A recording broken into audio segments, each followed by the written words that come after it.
শুভ সকাল। আজ রবিবার ১১ মে ২০২৫ খ্রিস্টাব্দ, ১২ চিলকত ১৪৪৬ হিজরি, ২৮ বৈশাখ ১৪৩২ বঙ্গাব্দ, গ্রীষ্মকাল।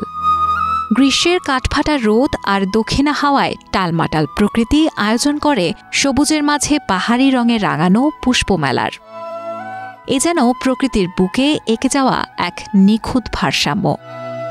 রূপমাধুরী নানান রং আর ঘ্রাণে প্রশান্তি বয়ে আনা এই গ্রীষ্মের সকাল শুভ হোক আপনার জন্য।